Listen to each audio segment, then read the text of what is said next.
Hi everyone, Denise here again for another quick card class. I'm going to say tutorial, but it really isn't. It's more of an assembly process. So if you bought this card, what we did in class, or what we attempted to do in class, was to do a hot foil. Now on the green, you should be able to see that gold there, not the bow, but inlaid. So we did this using an Anna Griffin die that came with the class. So you bought the die and the class was basically free then. So here's what happened. I did this sample back in July, and you know what always happens, right? Read the book. First time I had my hot foil machine for 2 years. First time I pulled it out, so excited, ran an Anna Griffin die through it, not even a hot foil die, was able to get the impression. I had watched a couple of YouTube videos. First try, right out of the park. No problem with the Gemini, the hot foil machine, none of it. And then that was July, and I just didn't get back to it. And then we did it in class, and yeah, hashtag fail. So it happens, right? So yours is going to not look like this embossed because the embossing, the gold, we did in class together.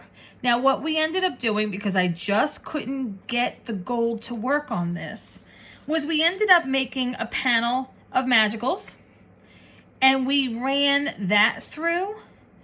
And mine doesn't have a lot. You can see it's shimmery. I see that in the camera. Mine doesn't have a lot, but the more pressure you put, like the more shims you put in, the more the gold took.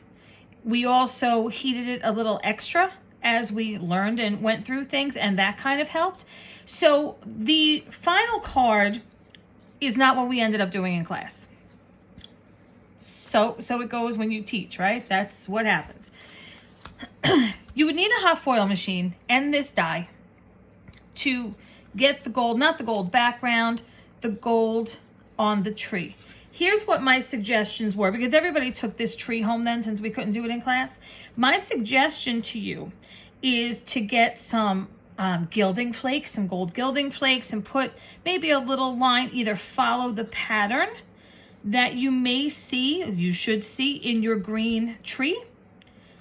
Wait for that to get tacky, put your gold flakes. You could use just regular glue, like gold foil, like the deco foil, not meant for heat, the one for glue. You could do that, and you could just tap that on. There are lots of videos on how to do that. You could do an embossing pen, right? One of those, just, and I'm just going like this, like as tinsel. Put gold embossing powder over it. Heat embossed your tree. Or you can just leave it green. It was pretty green. We just like the technique of the foil. So that's why we had two different things that show up in class. But because you don't have a hot foil machine, this is what I'm going to recommend for you with one of those three different options. So this is just a layering process then. So you've got your card base, right? Make sure that the fold is facing the correct way. It is to my left here. You've got a panel that we ended up liking better than the original, so you have that. You have your green embossed sheet. You have your gold. And I foam dotted, I pop dotted, foam taped this so that it had some dimension over, so that it did give a little bit of dimension to the tree. I'm trying to get this where you can see it. As opposed to just like lying flat on the gold. I may have, did I do that? I did actually foam tape the gold as well. You have your rhinestones. You put them anywhere you like. I just glued them here. Now, what I did do though with the rhinestones was I did glue them first so that they didn't fall down and stick to the tree and lose that kind of depth that I wanted with the foam tape.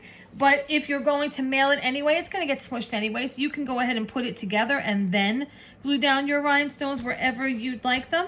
And then you've got your pretty little bow right on the bottom there. And there you have a very simple card, a version that you can make at home. If you have a hot foil machine and you have the die, go ahead and run it through. Just make sure, it's a little tricky because the tree is already cut, and the die, when you run it through your Gemini or other machine, it's going to cut. So you want to make sure that it's exactly where it needs to be so you don't screw up your tree, which is why in this case I would say maybe the embossing or the gold leaf is a better idea for you. So that's it. A real quick and simple card that with the die you can recreate at home, whether or not you have a hot foil machine. And again, the other option, we used Magicals. Now there is a video on Magicals on the website, on the YouTube channel. So if you want to take a look at that, go right ahead. It gave another option. You won't have this watercolor panel in class. We used watercolor paper for this because it was just sort of like a Plan 85 as I got more frustrated with not being able to use this hot foil machine the way I wanted to. And in the end, of course, it worked. So if you prefer this kind of idea, head on over to Christina and ask her for some Magicals. We used the Jingle Bells collection for this one. I used the yellow, red, and green ones. I forget their exact names, but those are the ones that we used for this. Quick, simple, easy, very nice homemade card for you. Real easy to bang out and get them into the hands of your loved ones. So thanks for joining us today. Thanks for taking the class. As always, don't forget to subscribe to the YouTube channel. If this video was helpful in assembling your card, don't forget to hit the like button and hit the bell. That way you get all of the notifications when we upload more tutorials about products or card classes that we've done. Thanks for joining us. Thanks for supporting our small business, and have a great day.